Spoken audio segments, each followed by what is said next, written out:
All right, please bear with the illustrious one because, as you know, I'm never prepared to go live, but the live it is always. It is yours truly, the Warrior Junior. He's still here in one piece. Don't mind me. Give me a second for this. Hmm, my God. Um, ooh, Guess we'll keep continuing on with fitness logic. That I feel that's so important to talk about. Um, so many people, I call this the monkey see, monkey do mentality. Um, Show me how to do the exercise. So the new generation of these younger people, fitness buffs. Hey man, I love the gym. Probably go more than most people based on my training logs. The thing is, if you're not writing down, like, at least don't got to be like maniacal, about it. But there's this one guy I've seen in my gym. He's got like a log that he carries around with him, after every set or something. After he'll write down. That's really good. It's not maniacal. It's easy to forget. We all got so much shit going on in our lives. Um, Hard to remember everything. It's in your brain, I guess. Recorded everything you've done, but there's something about putting pen to paper, whatever, writing it down. I've heard this so many times from guys like Earl Nightingale and Napoleon Hill. It shows like that you are serious. Like if you're serious. Like it's like everybody's got like a dream, right? But go ahead and show me like what you've done to try to. I mean, I don't care if it's what kind of pipe dream it is. Here, I'll just want to be WWE champion. There you go, wrestler, right? Well, how much training have you like? How long have you been in professional wrestling? And I'll give you the reality. There's this guy that I used to listen to, Mike Quackenbush, and he's probably about my age, and he tried like for 5 years. He looks like just really skinny though, like really too skinny, to be a wrestler. I mean, and I know he's probably heard that, and like he's like, oh, even Ric Flair said somebody said he was too small to be a wrestler. He just said this, but you have to understand the business of entertainment is that's what that is, and if you're not what they need, you're not what they're looking for. You're pretty much, they can't use you. It might keep you in a reference somewhere, but you're gonna sit around waiting for that phone to ring, like or that email. It's never gonna, for the most part, it's never gonna happen. I tried for 5 years. I mean, training it doesn't sound very long, but can you imagine, like, now I'm saying pro wrestling. I mean, like, he talks about his income, like doing it for free. I mean, I'm not talking like training for 5 years, like performing for 5 years and not getting nothing. I mean, that's a substantial amount of time. Might not sound like a lot, but it is. So somebody can make sacrifices, but doesn't mean that your dream is going to come true. I've mentioned my baseball story many times, so no sense in rehashing that. I wanted it more than anything. And I've heard other guys said, "Oh, I really love basketball, but I just didn't have the ability to do it." Well, I didn't. I mean, I sort of, baseball. You understand, the higher up you go, on the minor, college level, these guys can play, and I felt I could too. But again, I wore glasses. I had a good arm. I remember I had a fucking cannon from third base. Because I was raised as an outfielder. They brought me into the infield, so that throw is like nothing. to laser that fucker, but it's okay. But there's any middle infielder, any infielder's got an arm they can throw. They can throw. It's not a big deal. It's like, can you fucking hit? Can you run? And I mean, I didn't have really decent for my, not being skinny at the time. I really didn't have the speed because I never really worked on running fast and hitting. I couldn't really, batting practice. I could hit the ball, but then there's a big difference. Game situations with balls coming in 90 miles an hour, I couldn't hit it. It's like really hard. I wound up having like 2 hits. I remember, in high school, in summer, American Legion, and that. And it just came naturally. But I wish I was trying to swing too hard. I wish I could have that Pete Rose mentality, just put the ball in play. But anyway, I know I'm kind of veering off topic with my own personal things, but it's important because when I'm not trying like to crush anybody's dream out there, but it's like you got to be on that line, that fine line of, all right, like I will fucking do what it takes to make my dream come true, and then on the other side of that is like, but is this like remotely possible? Now, again, we all know the Roger Bannister, the story, was it? The Bannister, broke the first 4-minute mile. They thought it could never be done. And he did it. But look, that I guess at the time it's like far-fetched. It's like, no way. Or the Fosbury flop, the whole first guy to jump, the high jump, do it in a different way, and then it became the norm, so it's like, it's good to be a visionary, I'm a pioneer too, but there's like a ridiculousness that I remember. I watched this thing on YouTube, A Bigger, Stronger, Faster, at the time, I watched for free, and they showed this guy living out of his van by like Gold's Gym Venice, and like they interviewed this guy, like you just tell there's something really wrong with him. He's not like, really well built or anything, but, he thinks like in his mind, he's like the strongest bodybuilder in there. He was like in his mid-50s. And I don't think the guy ever competed or nothing. He was like delusional, thinking like, yeah, I'm like the strongest guy, like, and he's telling this other guy is interviewing him, we're like the strongest people in here. And he's not. He's like crazy. And it was a really, informative. I really liked that because they did it kind of a documentary style, and they show like, I mean, on the poster, it shows like Hulk Hogan doing a pose, kind of like what looked like a Hulk Hogan or Rocky Balboa, and the truth is the truth. You could, and that's where I merged. Now we get back into fitness. We talk about things. We're living in a synthetic era, and even more now than before. And you gotta understand, when you see like videos of Arnold, like in the 70s, it's a long time ago. People they really didn't know. They saw this guy, like, and they're like, wow, this guy is like, oh gosh, and so they're so visually, like you're not impaired, but you're looking at this thing, and you're the guy, and like, wow, look at this guy thing, but you're not really understanding that this guy is like, jabbing a syringe into his, into his ass, his butt cheeks or his delts or something like that, taking like, eating like, consuming like Anadrol 50, like they're chiclets. I mean, I heard somebody was saying, yeah, the guy was like popping these things like they're candy. I mean, you got to understand, the real, what's really going on here.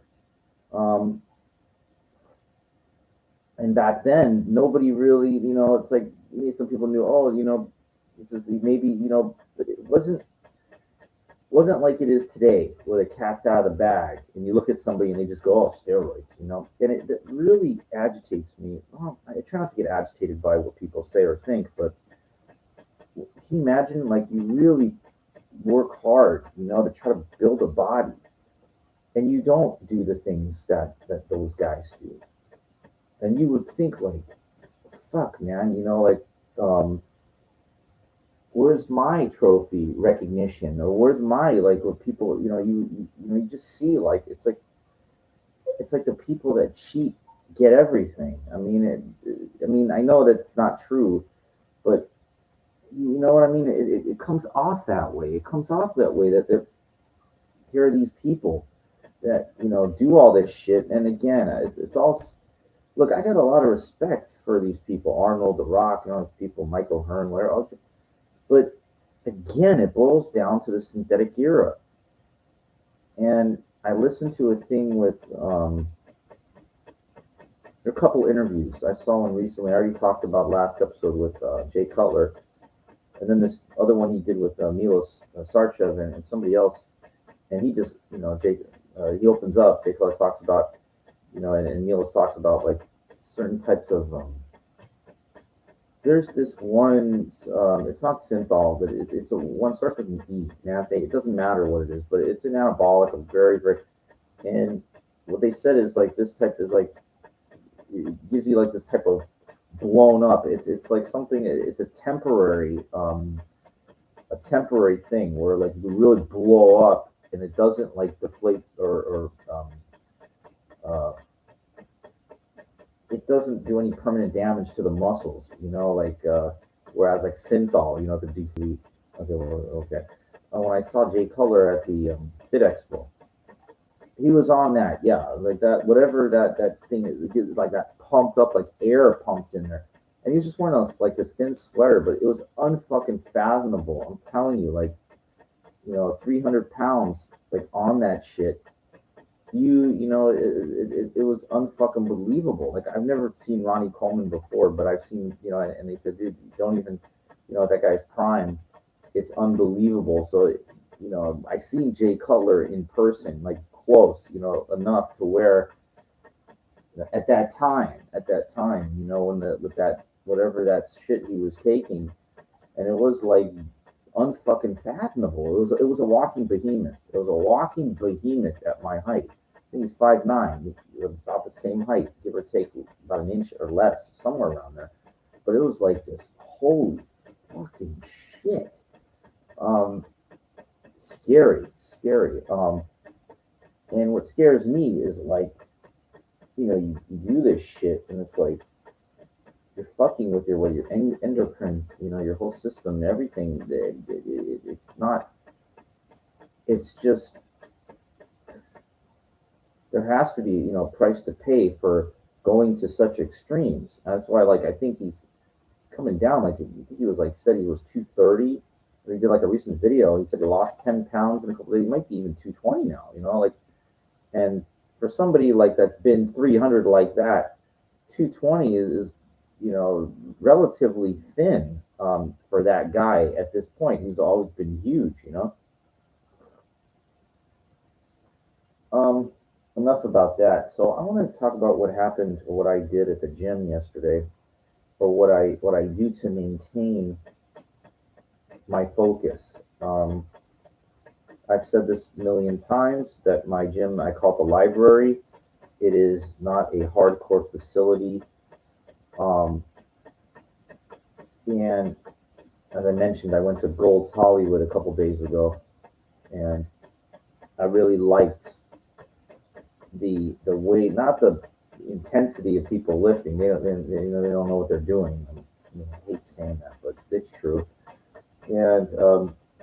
And how could you know what you're doing if it's a monkey see, monkey do mentality? That's what I call this.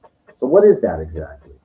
All right, monkey see, monkey do is where these people like gym people, they're interested. They were trying to learn new exercises and stuff. How do they learn?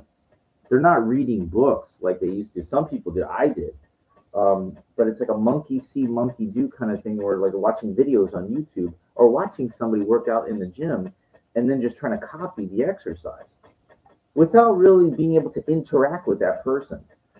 That's why I call it the monkey see, monkey do, because you're not, now if you're working with somebody hands on, that's not monkey see, monkey do. That's different. but I'll get to that in a second. So the monkey see, monkey do. Like for example, let's say that I'm using a rope, for like try pull downs, and somebody's just watching me, and they go, oh, okay, so I'm just gonna do it like that. So he just starts going like this, but you're not doing it the way that exactly the way that I do it, because what I'm thinking about, like when I have the rope in my hands, number one, I'm looking forward at all times. See people looking in the mirror, like if it's off to the side, they're looking in the mirror as they're trying to go down. It's like I don't know who taught them this kind of thing. Number one, so whoa, okay, I can do the same thing. I can look ahead and go like this, but you're going like this. You're not understanding what I'm doing. Now, number one, the amount of weight that I'm using, the amount of reps that I'm doing, and how I'm performing the exercise is everything. And what I'm doing also, it's like most people, they're working their joints, not their muscles. I'm well aware of exactly like how far I'm gonna go, so that I don't like start put any excess pressure on my elbows or ligaments or anything. Again, I'm not there to work my ligaments or my joints. I'm there to hit the muscles, which is staying in that zone. There's like this zone of any exercise that you do. When you start going outside of those parameters of that zone, possibility of injury goes up.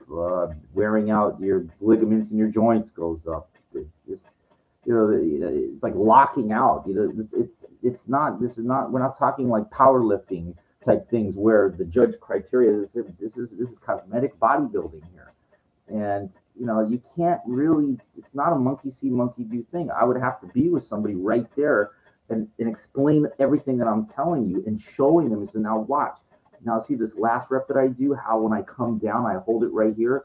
And then when I come up, I don't just let the thing come all the way up there. I control absolutely everything that I'm doing. And if you can't, then you're using weight that's too much because you're concerned about your ego and looking like a wimp in a gym, which is a lot of people. That's their thing. They don't want to look weak compared to other people. Like they don't, I mean, there's so many factors that come in. But you see, when you're an advanced level lifter, most people don't understand this. Like I did shoulders and traps yesterday, and they're saying, 99.999% of people in the gym, they're looking at the mirror every second, that they're doing exercise for whatever reason. Maybe their form, they don't want to look like an idiot. Most of it for their form. Master doesn't need to gawk in the mirror. We know already. So what I do is there's a bench that faces the mirror. I just turned around, like I don't need to look at the mirror when I'm fucking doing the exercise. And I'm doing these, whatever they're fucking called, with light weights between the legs, working the delts, range. And I don't need to stare in the mirror to look at my form. I've been doing this on and off for 30 years. If I don't know by now, you're never going to know. And that's the problem. People are focused on the mirror. They're not focused on themselves. Little shit like this all should go into your arsenal of becoming better. You can't get better if you don't understand what you're doing wrong. And most people, they're doing everything wrong. They're focused on the mirror. They're focused on not looking like an idiot in the gym. They're focused on not sweating. They're focused on not making any noise. Everything. They're focused on their phone. They're focused on watching television. They're focused on talking to other people. They're doing everything that it takes not to make progress in the gym. And when I mean progress, I mean fucking progress. Like, wow, okay, like, every couple of weeks, whoa, like I'm benching a little more now. Like, wow, look, I can see the separation, like in my body. My arms look a lot bigger. Clothes feel a lot tighter, like solid on me. Progress, I got a fucking pair of jeans I put on. I can't wear them. My legs are too big. Okay? For fucking that's progress, man. And that just doesn't come by doing squats, and everything. You got to get creative. And a real master knows how to do that. But the only master is Arnold. Like people that watch out the Mr. Olympia, the Phil Heath, they're the only ones that know what they're doing. Or the Michael Hearns or whatever. I don't want to give any. These guys got enough money, enough credit or everything. Dude, I did everything I did on like nothing. No one ever came up to me like wanting to learn or anything like that, because it's like unless you're like a behemoth or something, you don't really stand out. And I don't care. Like, I mean, it would be nice to get recognition. It would be nice for somebody to try to pick your brain. It would be nice for people to compensate you for what you know. But life doesn't always work that way. Look, I was a pretty good street dancer, popping and locking, boogaloo, all that kind of stuff. I can go to a club, people are like, wow, this guy's pretty fucking good. But not just that, different styles of like pop, like choreography to like NSYNC, Backstreet Boys, stuff like Britney Spears. I could do all that shit. It's not that big of a deal. That's the thing. If you're her, it's a big. You see, that's what it is. Everything, the cream rises to the top. It's not that those people are the best. They're just the most bankable and marketable. And then like everything gets behind them, and as they're pushed up and forward. It's like The Rock, like Now again, I'm not taking anything away from these people. They paid their dues, but there was a door that opened up for them that they were able to walk through, and the management and everybody pushed them forward because their percentages all rely on that guy or that woman. It takes like when you're somebody, when you have something like when there's money to make, like the wind will be at your back. The boat, the sails will push the boat forward. If it needs they're not like the captain of the ship. The management tells them, hey, like this will work. We can make money. We can do this. And they're like, okay, like really, yeah, yes. And so that's all you have to do is do your job as a puppet, and I will, and that's what it is. Britney Spears, at the time, it's just timing. It's a lot of things.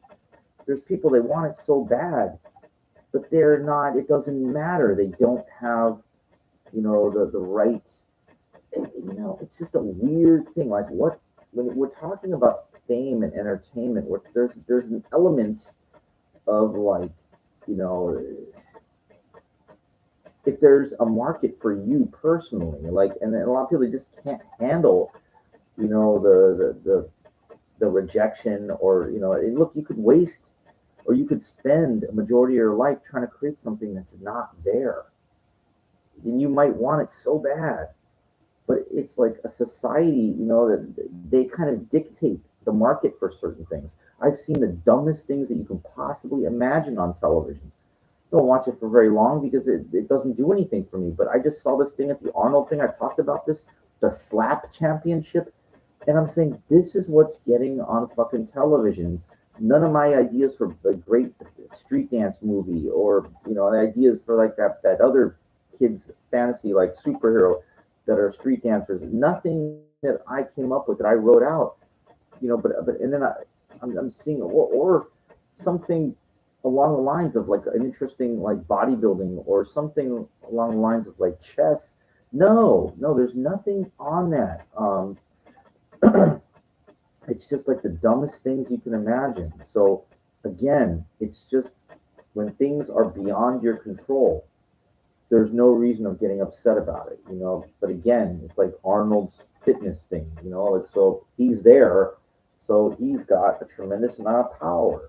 So it's like whatever he wants, to have.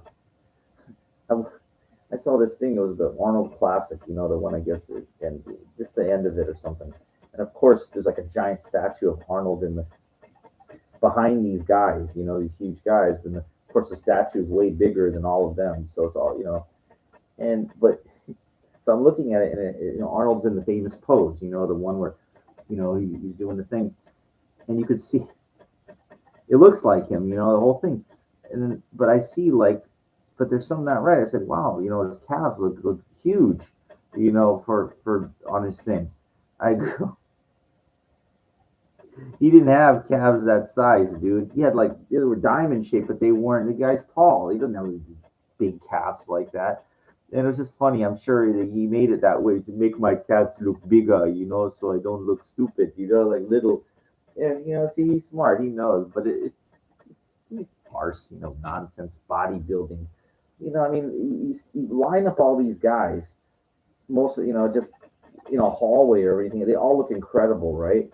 And then they're all judged based on like the separation of their biceps or their lat spread, and how it's so stupid. I mean, it really is. I mean, and then these guys, I saw this thing with Kai Green and Phil Heath, where they're, they can't spread these guys out so when they hit a double bicep, they're not like bumping into each other. This is, it's nonsense.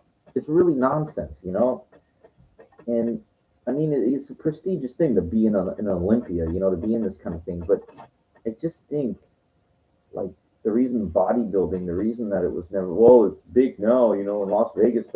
It's only because they created all these other side things, classic physique, bikini, all these.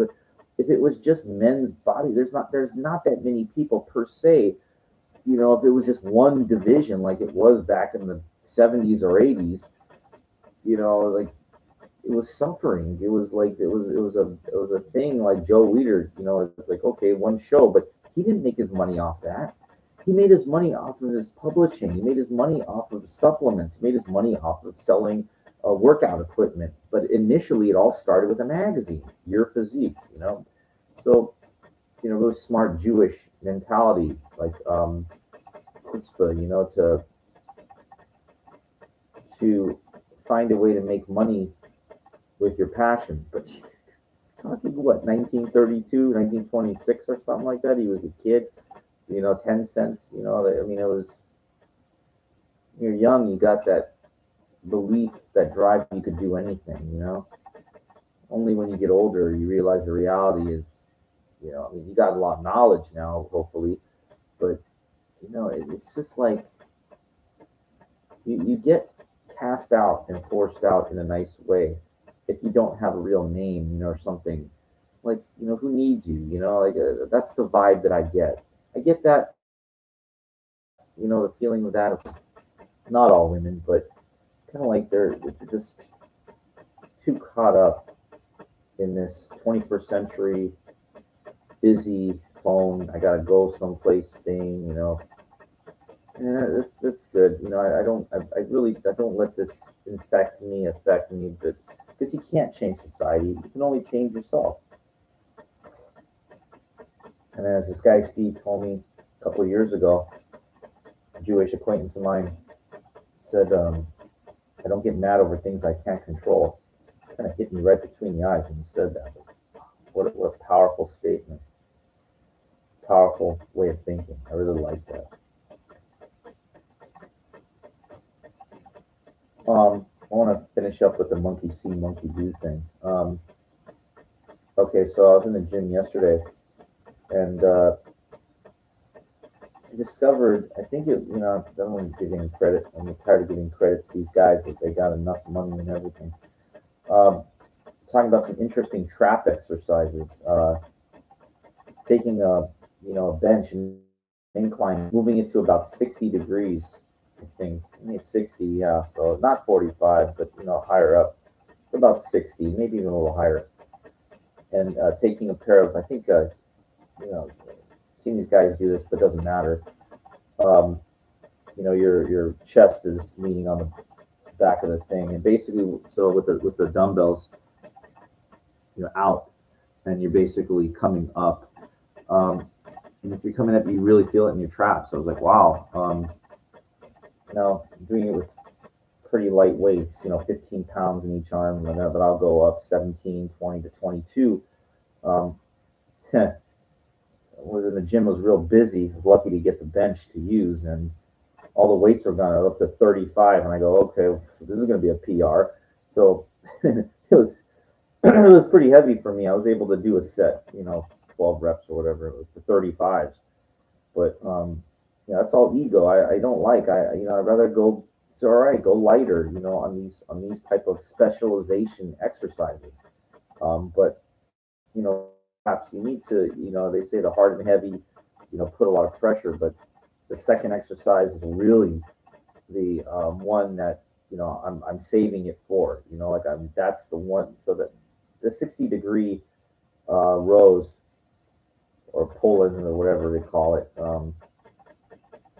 That sets the stage for what I'm going to tell you next. Now, again, I've tried all sorts of different shrug exercises, and I really don't get that much. I tried using a Smith machine. I tried going behind the back. I tried, it's kind of cute. I mean, you get creative. I took like 2 pairs of dumbbells, and I'll stand, and imagine if this is at my waist, and just go behind, I'm forward, behind, like just lightly bump them.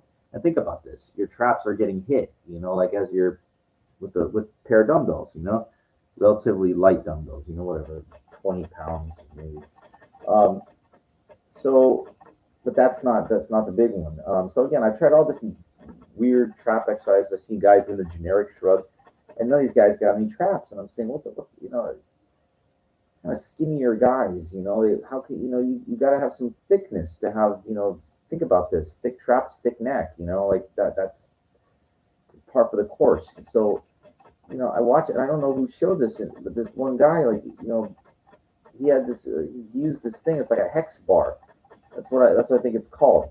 And they got one in my gym where you stand in the middle. You can stand inside of it, and it's fairly heavy without any weight on there. A thing could weigh probably 50 pounds. It wouldn't surprise me. Um, but anyway, so I noticed, the placement, the way the bar's set up. That's what makes this thing the perfect thing. The hand spacing is so far apart.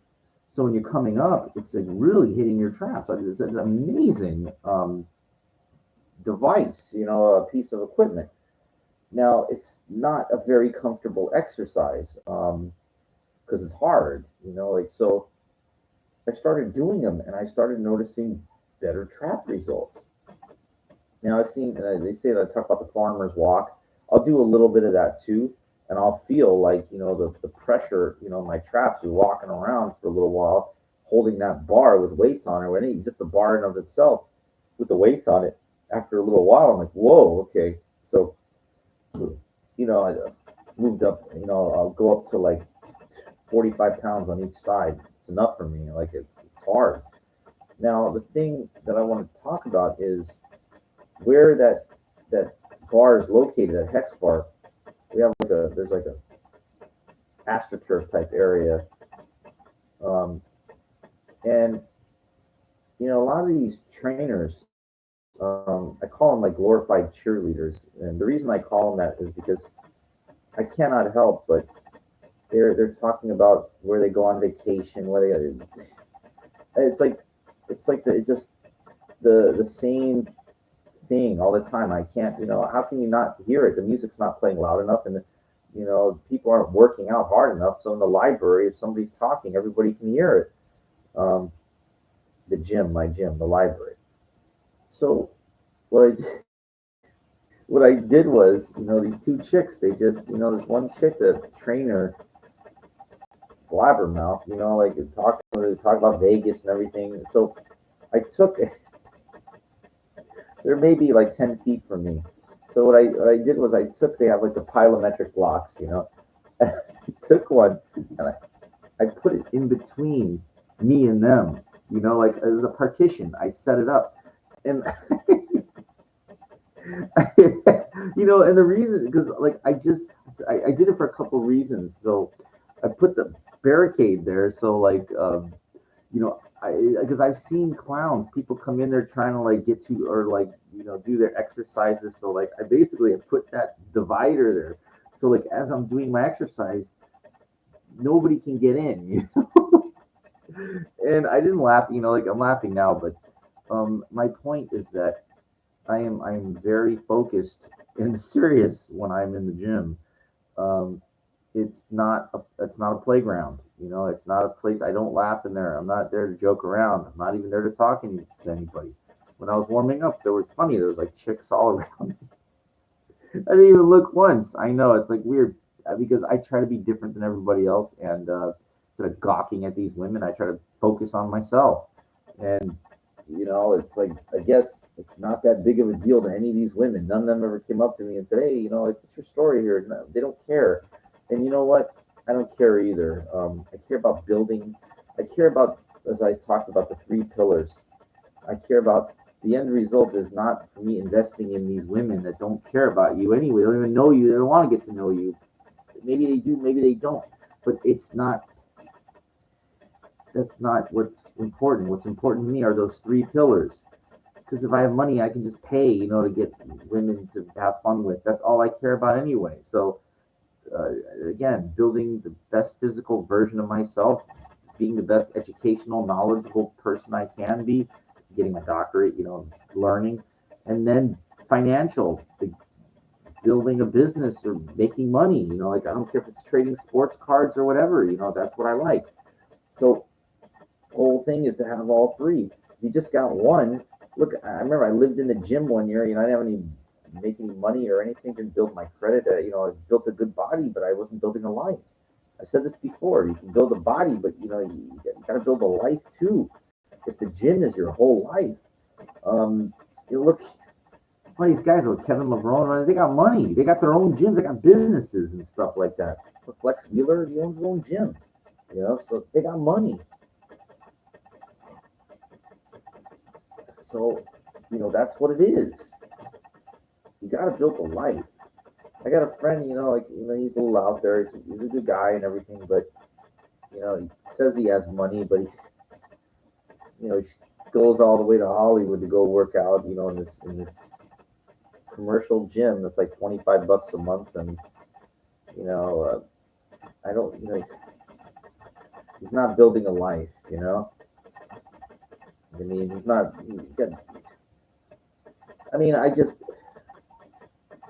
the thing is, like, I've seen the bar is very, very, very high, especially here in Los Angeles. Average, and average. There's so many people that are fit. Like, it's not a big deal. It's like, to me, you got to be like, whatever you do, you got to be exceptional. Exceptional, like just being, you're all right, kind of thing.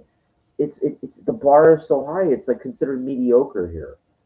You're gonna be blown away by dudes that are just, look, I just, there's like a hierarchy, like in my mind, in what I observe, like I just notice a lot of these women going for guys that are 6'1 plus, 6'2, young. They got this Ashton Kutcher kind of look, or they're very, they're not huge bodybuilders. They're average fit kind of dudes, but they have that really good height going.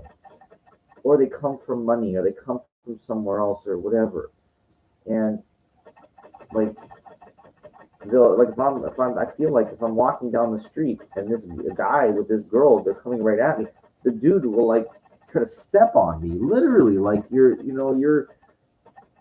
nothing. You're like a little shrimp, like if you're 5'9" or shorter, and you're nothing, you don't have no status. Now, what I mean, you don't have to be bodybuilder, but think about it, like if you're nothing, like you're not a doctor, you're not a successful lawyer, you're not a famous actor, you're not like a world champion or something, like, of what are you? You're nothing here.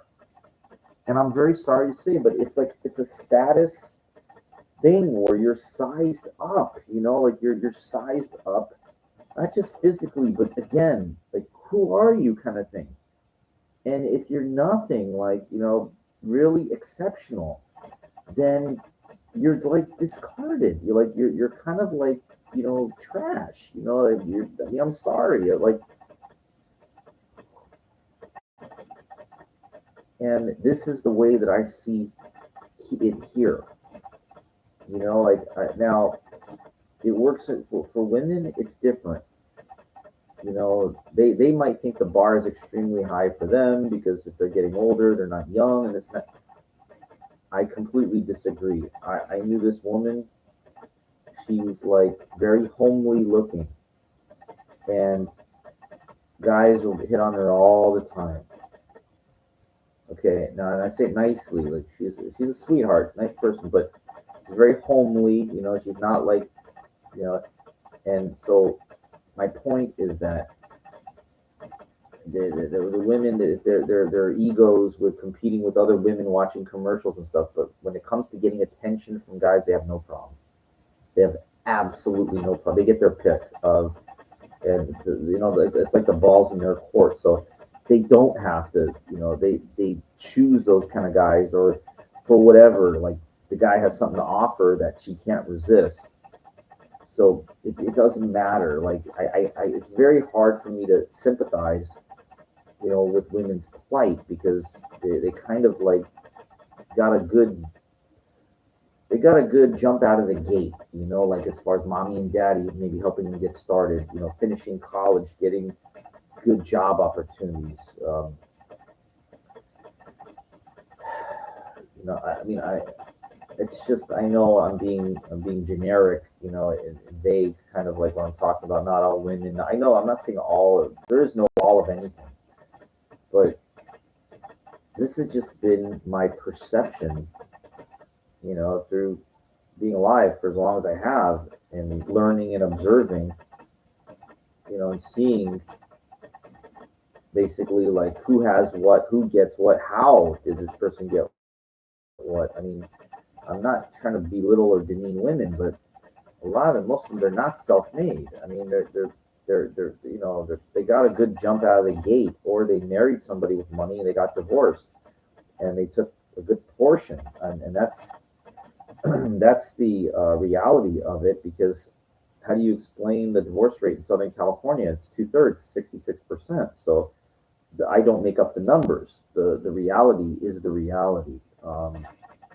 Reality is women are basically using men, to for their own material gain, and then they divorce the guy. They take the dog, or they get a pet, and that's good enough for them. They're look, money is extremely. It's like second to air. Like without air, you can't breathe. You can't breathe. You won't be alive very long. I know the news about health and everything like that. You know what? Um, most people that are fairly healthy, they have money because they can afford good food. They can afford to live in good areas. They can afford, good trainers. They can, it's just par for the course. It's this discussion is not to be argued because it's just the facts. I'm not like enlightening. This is all just the way it is.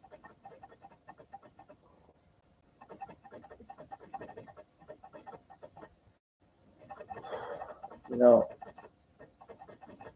and people that have money don't go to these commercial gyms. I mean, if they do, they're cheap tightwads like my ex-girlfriend.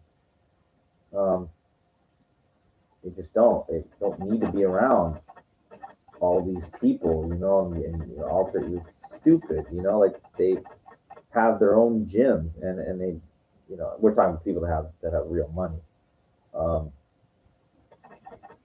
I mean, I use a multitude, variety of equipment, so you know, I would need, something like my own gym. It cost me like $30,000 to, and I'd need to be a millionaire to be able to do that. And the way that I tried, I don't see myself getting there. And that's not. I'm not trying to belittle myself, saying, oh, it's all in your mind. It's all in your mind. But, um, creating a path to get to some place that, it's something, again, like I only have myself to blame. I chose, in my life, um, I did things that were very destructive, and I chose endeavors that weren't financially lucrative. So you add up everything, and there's a reason why I am what I am. Like, again, I have a lot of knowledge in dance, street dance specifically, and in fitness, but both are very low demand as far as financial. Like they're very like so when you think about it, like what can you do? What can you do? Like if you have gym knowledge, that's all you can do is work in a gym. I mean, that's it. Create a website, create a thing. You know what? I'm just throwing out practical things. I had an idea of like, okay, well, what they should have is a website where they rank personal trainers, because most of these people don't know what the fuck they're doing. So they should be like pulled out into the light, all these people where like they basically have to prove they know what the fuck they're doing, or they're lower on the hierarchy scale. There should be like a hierarchy for everything. I mean, I'm sorry, but you know, if society sizes you up based on who you are and what you have, it's all a hierarchy anyway. Like in tennis, the number one player in the world, or boxing, the number one contender. They need to like rank everything so like you know where you stand in anything. Makes it easier. Like in chess, they have the top, players, and like what was a master. Money is kind of like the way that they used to for people to keep score. Really, I mean, it's what it is. I mean, if somebody's worth 5 million and the other person's worth 20 million, that guy's richer than you. I mean, it's like that's how they keep score, But I thought like of this way of different ways. Like now with the street dancing thing, I mean, I had an idea for like this big dance contest, like in Vegas, like a world championships, like in an arena kind of thing. And I know in France they have something kind of similar. I know they just debuted, but this is like things that are just not practical. I know Red Bull puts on events for like break dancers, and I know in the Olympics there's going to be break dancing. I know I've heard about all this kind of shit, but that's different. That's more the gymnastics kind of thing. That's not my thing. So, it's like lofty pipe dreams that I just said to myself, Mike, you're Warrior Junior WJ. You're not being realistic here. And I said, why stress out over something that is beyond your control? I mean, again, it's all you can do is try. And I've tried 8 ways to Sunday, if that makes any sense, to make the smallest dreams come true. I mean, it wasn't just talking out my ass. I mean, to have a beautiful dance script or 30 years of gym experience, understanding all these things about how to do this and that, and it doesn't mean that much. It doesn't mean very much. I had business cards I printed up, thinking, wow, people come up to me and think they want to get in shape and stuff. I only have a master's degree in physical education, thought that might be more valuable than somebody that's a personal trainer, young, somebody half my age. But it's just different, like my friend Chris, he goes, it's bedside manner, he calls it, and it's so true. People are there to listen to your stories and stuff like that. I can't, that how's that going to really change your vibe? Because there's people that are really not there to change it. They're there to need somebody to like talk to. There's really, if you really analyze this and break it down, they're really not there to work. They're there to have somebody to talk to, or it's nonsense. It really is nonsense. And the problem is, I'm a no nonsense guy when it comes to like doing the work. And in a place that's nonsense, if you're no nonsense, it's like you kind of don't belong. Like I know it sounds so stupid, but how could a gym be a place of nonsense? But it is. I told you. How many times when people bringing their phone to the gym, looking in the mirrors, like watching television, talking, trying to hit on other guys. I mean, it's nonsense. It's nonsense, And I am there not for nonsense. None of that stuff applies to me. Even the women that were around me, I didn't even fucking look. I didn't even look. I could see, in my peripheral, but I know, like, pretty much what the end result is.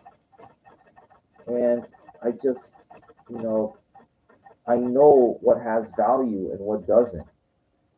And I know that if you're not focusing on yourself, you're not focusing. You're wasting time. I told you, I have a good friend. He's a good guy. But he says he goes to the gym because he has nothing else to do. And somebody that like has not, I mean, that's like just, you don't know how to think, like you don't, You know, nothing else to do. He called me up and he go, "Oh, I'm going stir crazy." I said, because he never really took time to sit down. And this goes back to what I said in the beginning about thinking. You know, you're not thinking when you're watching television. You're not thinking when you're reading. It's a little better, but I'm talking about turning off everything except the lights and try to figure out what you can do. That's called imagination. And a lot of people just don't think. They just don't have time. How do you have time to think if you're working a 9 to 5 job? You're there to do what you're told to do. Burkowski, that guy, talked about that. He looked at a post office. He hated. He quit. You can't think when you're on the clock. You can't think about what you're gonna have for lunch, maybe, but you're not.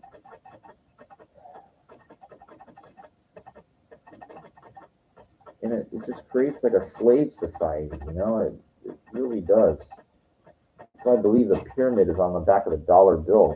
For a reason. I think everything is designed for a reason. We don't need money to survive, I know, but we can't think like find a way to be the best version of yourself.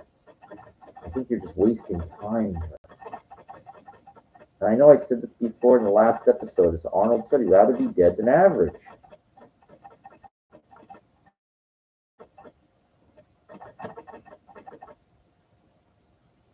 And my friend goes, I don't agree with that. And I said, well, why he's really nothing. He just doesn't. He doesn't get it. He doesn't get it. He doesn't. His mentality is like, if he can get a couple crumbs, he's thinking crumbs.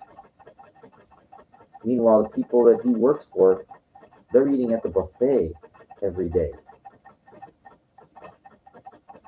And he doesn't understand that. He can't fathom. See, I get that. It took me a while to kind of, to really understand. Now, I'm not up there, but I'm not like one of those guys that will do it for the. I won't. I won't.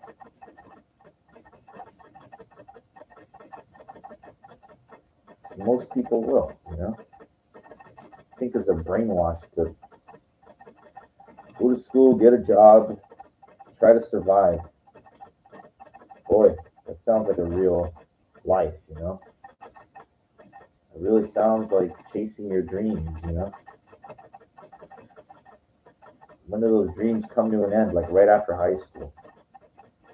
You're told, oh, I gotta get a job and make money, whatever dreams you had, and then these rare anomalies, the Serena, the Williams, these people like that make it, give the delusion that look at those black, women sisters from Compton, they became great tennis players.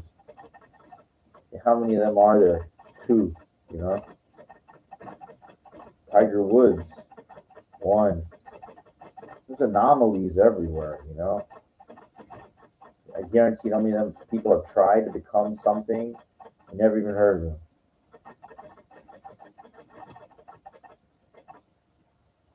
It's anomalies, that would push forward, And I don't even want to get started with what I think is the grand agenda, the nonsense, I don't even want to begin with this, bullshit about equality because in my mind, it's the media misconstrues everything, misconstrues it all, trying to create like this hatred amongst races, Two of the people that started me in dance were black. I got the most respect for TC Crescendo.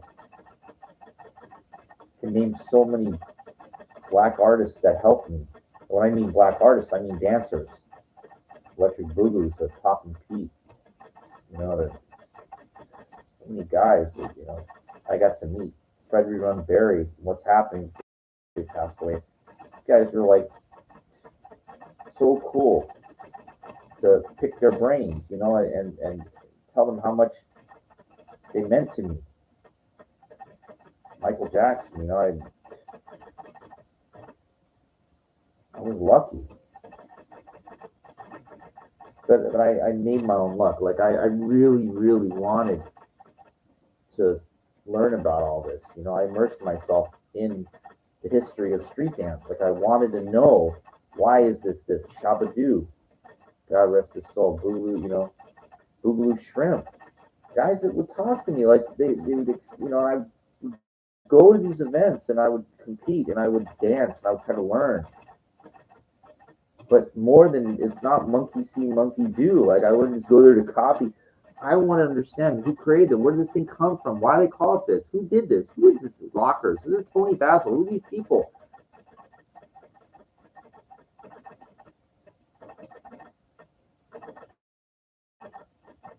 And the new generation of people, less from Pop and John, you know. So I, you know,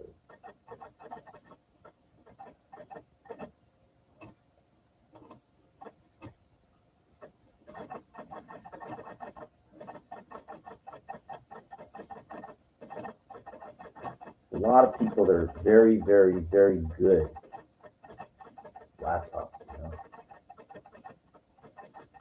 but they're not good at those three pillars. I don't, you know, like want to put anybody on the spot. I've only put myself on the spot. I forgot who it was. Somebody said that a lot of artists are just not good at marketing themselves, you know. And there could be nothing there to market. And I'm talking about people coming up to you telling you that they really like what you're doing. It's not that big of a deal, though. You know, nobody will ever say that. They'll never say that. Like, wow, you know, well, you're really great, but what you're doing is not a big deal. They'll never, because they don't want to hurt your feelings, or they don't know, you know, they don't want to get you mad. You know, now on television, I've had that. You know, I've had that. They kind of like brought me in so they could try to knock me out. And then there's people that were really good that I got beat, you know, like on shows. It doesn't matter though. Like I don't know that, you know, they did a couple movies, but they're not Channing Tatum. They're not, you know. It's like, again, it's the main person. Everybody else is like a side little thing. That don't matter. You know, Saturday Night Fever. It's about, you know, it's about John Travolta. It's not about Denny Terrio that helped him dance, you know, learn to open locks and different things. He's in it, but it's not about him.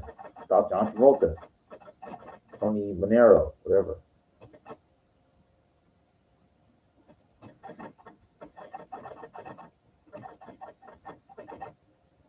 So it's good to step back and really understand how things work, you know, the business of entertainment, because that's really what this is. And there's a reason why I'm not in it. It's like, you know, if you're not that bankable, marketable, what do they need you for? I'm gonna stand in the back or something like that. I'm not gonna do that.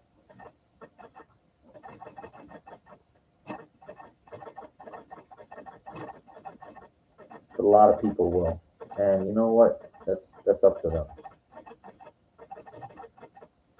You know, it's all you know, you're lucky. If you're lucky, you get a good amount of time while you're here, you know, chase your dreams and stuff. And I'm not gonna be one of those guys that wastes it chasing something that's not practical, you know. Where's bodybuilding gonna go? Yeah, I'm not doing it, you know, to like try to get on stage and stand next to these guys, you know. I don't like that. That's not why. It's just a personal accomplishment. Just like getting my doctorate degree. I don't expect it to go anywhere. It's a personal accomplishment. That's everything that I do. It's for me as a personal accomplishment. I don't size myself up financially or physically with anybody. That's not what I'm here to do. Most people, that's what they live for, this competition kind of thing. I've done that all already. And I don't, need to do any of that kind of stuff.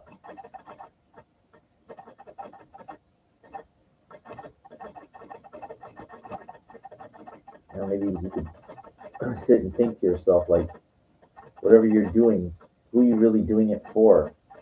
Are you doing it because society tells you to do it, because your friends tell you to do it? Why? Like, why are you doing what you're doing? Whatever it is. And where's it going to go? Where's it going to lead? Like, I mean, I'm more of like a grinder. What I mean by that is I'm grinding out for the long haul. Now, I'm a former gambler. Gamblers, the way that I know, I would go big, like when I was trading futures, big, let's try to make it fast, let's try to make it big. I'm a grinder. Like Warren Buffett said, it's a long process for decades, like now I don't have decades, left, but what I mean by grind is not the fast and easy, the turn of a card thing. That's what I was hoping for. I was hoping, like, in the stock market or the turn of like my system, I thought I could accrue 100,000 very quickly to buy my property in Vegas. Like I thought, that I, and I was on my way till all fell apart. But that's going after the fast and easy. Now there's a guy that I know that he's not doing too good anymore right now, but how he was able to buy his condo for 100,000 at the time is he saved 10 grand for a year for 10 years. And he bought it. It took him 10 years. That's how you grind. People live in my building, they're just waiting to die. I see this every time I go to the gym. I see this guy staying outside smoking. These older people, they're living to breathe. They're not. This is all they live in government housing. They never made anything. I don't know what they did with their lives, and I don't care. I just, feel like I'm so much better. Like I could accomplish more. And I don't wish them bad or anything, but it's like I don't belong here. I'm trying to find my way up. And gotta understand, when you live, like I have a friend, he lives like Section 8, and, good area, whatever, in the building, but a lot of people are fooling themselves. And you could be a bum in Beverly Hills, really. You could be, just barely getting by. That's not living. That's not living. That's existing. That's surviving. That's not thriving. And it's okay for a lot of people, and I don't care. A lot of people don't apply to me. So, for now, that's going to be it. I hope that you maybe came away with something from this, whether it be fitness or common sense, the way of not thinking like everybody else, or, being able to use your imagination, somehow, which I think is the most important thing. Mm-hmm. Not fitting in, in my gym. I'll finish with this one. There's this guy, this big black guy, and I know, like he's. I walk by and I have shirts that are more form fitting, And when I'm working out, man, I'm focused, I'm determined. Like I said, I'm not there to put anybody down, but like I'm on a mission. And this guy, like he tries to, like, he's waiting to use there's a pec deck machine, And I know the guy's like staring at me. He's waiting for that machine. I'm not on it, but I'm walking by it, and he's just staring at me continually. And I'm taking like some barbell or something. I forget it. And I know, and he's looking at me, but I will not give him eye contact. And look, I know the guy's trying to pull me down. I know it. But again, you're fucking with a master. I'm so far beyond. You see, I've got decades. I've seen it all. So any kind of psychological games of you trying to get my attention, get under my skin, you're gonna fail, son. You're gonna fail because you can't burn me. You can't get under my skin. I'm too far beyond your thinking. Too far beyond it. And I don't have to explain that to any of these clowns. I could make them look like a fucking idiot if I want, but that doesn't do anything for me. That does nothing for me. Like, when you go and put somebody down, it might make you feel better, but it doesn't mean you're better. And I'm not going to prescribe to that mentality of, trying to one up people. I could spend all day thinking of writing down incredible comebacks to make somebody feel like shit.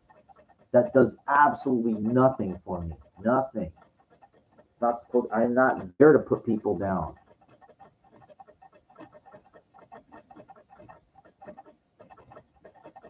I'm there to create the best version of myself and be respectful to my fellow gym members. That's it. Period.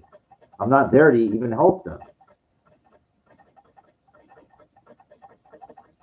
But still, be respectful. Like I do. I always ask nicely. Hey, take your time. How many sets you got left? Whatever.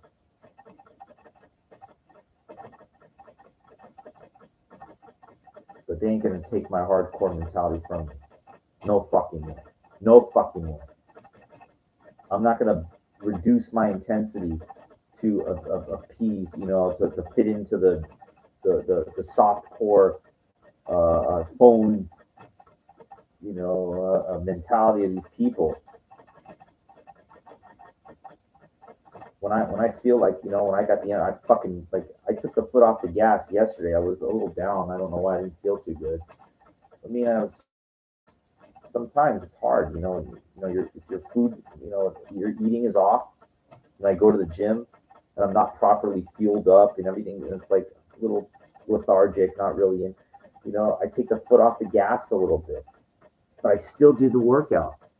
I mean, I took a day off on Sunday. I looked at my training logs. That's the first day that I took off. First day in like a month and a half that I didn't go to the gym. And that's fine.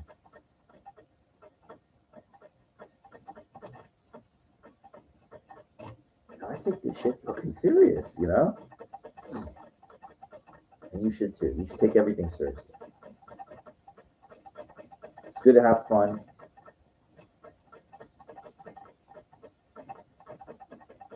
But in my position, like what I did, the damage that I did to myself financially,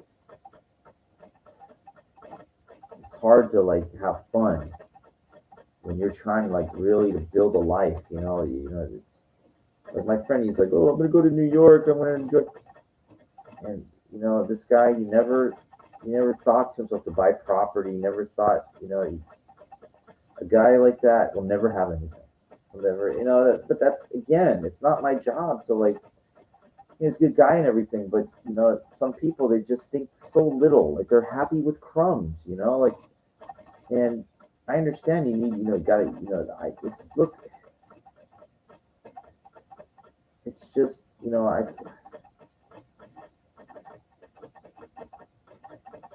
at least if you dream big, you might never make it. But at least you dream big. At least you dream big. You weren't scared to dream. That's really important, I know the end result is the end. People just see the results, but man, I dreamed big. Like I wanted to be something really extraordinary. I don't want to be some average, you know? Nothing wrong with being average, but if you know that you're not, don't hold yourself back because the society tells you that, you know, you're going to be judged. That was Aristotle said that. You know, said if you don't want to be criticized, don't try nothing, don't say nothing, don't be anything. A lot of people they stay in that pen. They stay. They're scared. So they watch the news and they go, oh God, they'll come after me. Oh, they can get me. But you don't stick out your neck in life. You never have. You never become nothing. Live in fear. Not the way to be.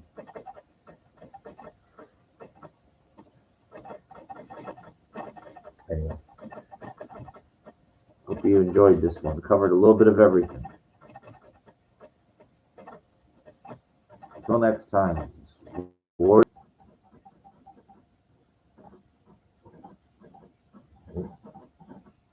trash?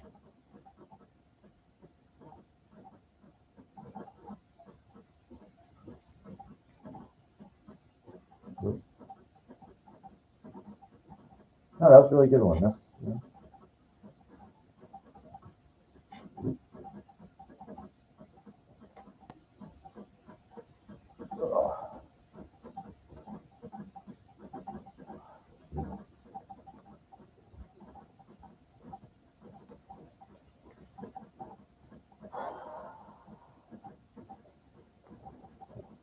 going on here?